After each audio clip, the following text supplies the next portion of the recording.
what I want to talk about is the seasons and how they come about. How is it that we get the seasons on Earth? So, we have spring,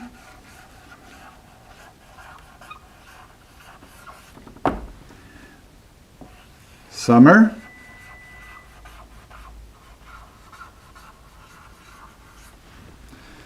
we have the fall,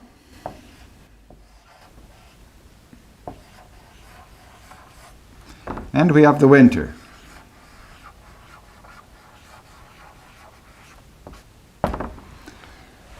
So, and every year we go through each of these, and they just continue. We have spring, and then summer, and then fall, and then winter, and the next spring, etc. And these are a yearly occurrence. And some places on Earth, they are more extreme. Some places they are less extreme, but there is always some change in the season no matter where you live on Earth. So, what we know is the Earth is spinning. This is what we know. And it's spinning in this direction, and it spins once every day. So, this is one thing. The Earth itself is spinning in space, and it just goes on. And each day is one spin. That's how we count a day. So, also, the Earth is going around the sun. So let's bring out a sun.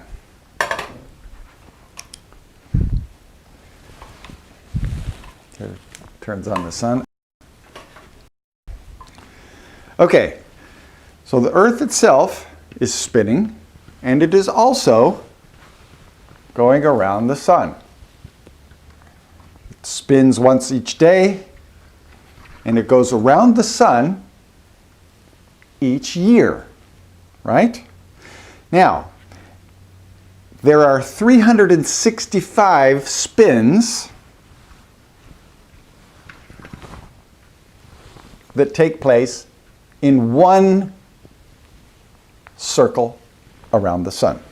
365 spins, one orbit around the sun. And that's where we get the days and years, and why we have 365 days. Now, also, in relation to the sun, to the Earth, this distance, well, of course, the sun is much larger. It's much larger than the Earth. But this just shows a source of heat and light in relationship to the Earth. But the distance is 93 million miles. And we have heard, and we know, that light travels very fast. Super fast. But it still is so far away that the light leaving the sun takes 8 minutes, even at its super fast speed, to get to the Earth. 8 minutes. So if there's something happening on the sun, it goes blip. We don't see it for 8 minutes. That's how long it takes. So anyway, we've got 365 spins. We've got one orbit around the sun, and that's 1 year. Now, the thing about the sun, the Earth, is it's spinning. And when you've probably seen this, where you watch the sun go down, right? Or you've seen the moon come up. And you think, boy, it's kind of slow, you know, it seems to just barely move. But you look a little later and, oh, it's moved. And you come back a little later, oh, it's moved a little bit further, right? And it seems awful slow. The fact of the matter is, the Earth is spinning at about 1,000 miles an hour. So you standing on Earth right now, even though you're just standing still, you're traveling 1,000 miles an hour right now. Very fast. So that spin, even though it's such a big world that 1,000 miles in an hour is, it takes a while. But it's a big Earth. So it's spinning, and because of that spin, it always has, you see this point here and here? It always stays the same. It doesn't rotate through space like this. It just always stays the same because it's spinning. And interestingly enough, and this is where we come to the reason for the seasons. The Earth, in relation to the Sun, is not exactly lined up to where the middle of the Earth is directly across from the middle of the Sun. It's actually tilted. And this is why whenever you look at a globe, how come they're at an angle? Well, because that angle is the true angle in relationship to the Sun. So if you set this on a table, that angle is the relationship to the Sun. And because the Earth is spinning, that angle always stays the same, no matter where it is in its orbit. At this point, it's here. At this point, it's like this. You see that? And at this point, it's here. It's always the same. Never changes. Never. Always the same. So, year by year by year, that angle stays the same. And that's what causes the seasons. And this is why. Here's the Sun, and it's full of light and heat, a lot of radiation. Now, you see, when the Sun is pointed right here, this is the most direct line from the Sun to the Earth. And the most direct radiation creates the most heat. Now, when it's less direct, it's less heat. So up here at the North Pole, for example, this is the North Pole, the light is not so direct. And so it's a little cooler. And down here also, it's a little cooler. It's only the hottest right here. And then as you go here, it gets cooler and cooler and cooler, and cooler and cooler and cooler. But it's always the hottest here. So let's say here you are in Europe. Well, it's hottest in Europe, but down in the bottom of South America, it's the coolest. It's the hottest in America, but it's cooler in Australia, just because of that angle, and it's always the same. Right? So, as the world turns, we've got this part of the world, which is above that line. That part of the world, in this relationship to the Sun, is hotter. And this part of the world is a bit cooler. And it isn't a tremendous amount of difference, but it's enough to make it summer here and winter down here.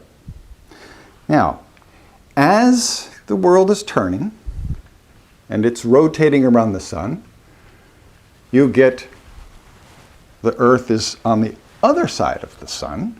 And remember, we still have the same tilt, just like we did here, right? It's the same. Same tilt. Now what happens? Look, the southern part of the world, below this line, is getting the more direct sunlight, the more direct radiation. And the northern part is getting a little bit less direct radiation. So it's going to be at this point in the orbit of around the Sun, this part of the world is warmer than this part of the world. Okay? So you have times of the year where it's warmer and then cooler. So let's come back here. Here we have summer in England. All right? Here's summer in England. And you can see it's up here at night. It's way up here. But it's hot because it's more direct, right? It's getting more direct. Now, this same point in the winter, look at where is England now. It's pretty cold compared to South Africa, where it's hot. So here's England at night and at day. During the winter time, it's cooler. So that is what is at the basis of all the seasons on Earth. So if you live in Australia, which is here, okay, down here, when the Earth is here, it's cooler in Australia. They have winter, when in Italy, it's summer. Summer gets really hot because the sunlight is very direct on there and less direct on Australia, which is down here at the bottom. So we have what we call in the northern part in America is summer. Here's this. Now here, 3 months later, we have fall.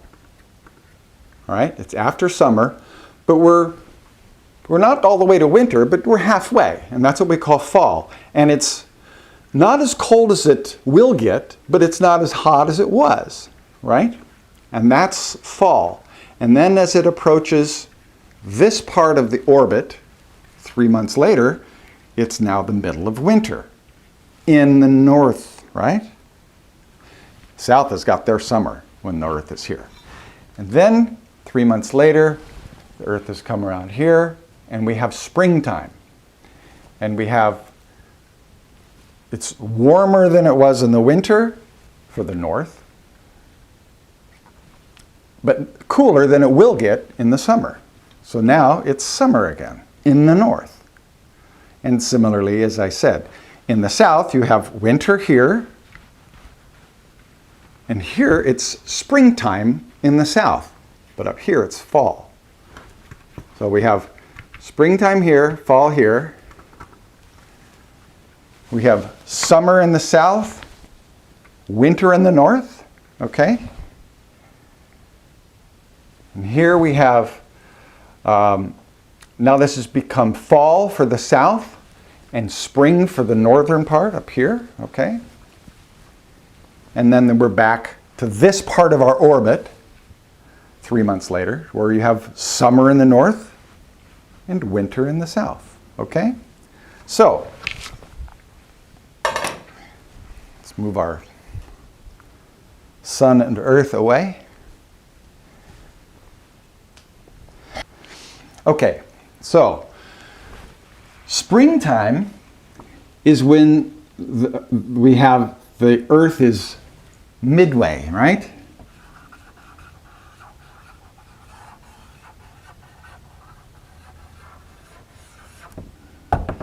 Midway. Summer, we have the most direct sunlight, right?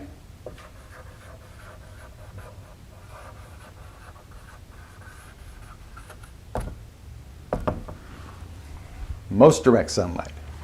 Then fall, again, we have a midway.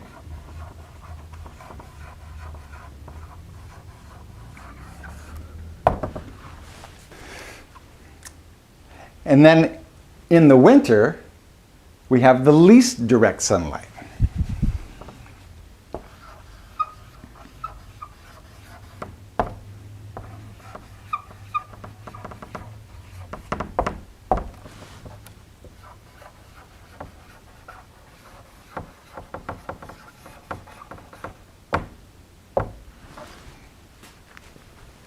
So that's what causes the seasons.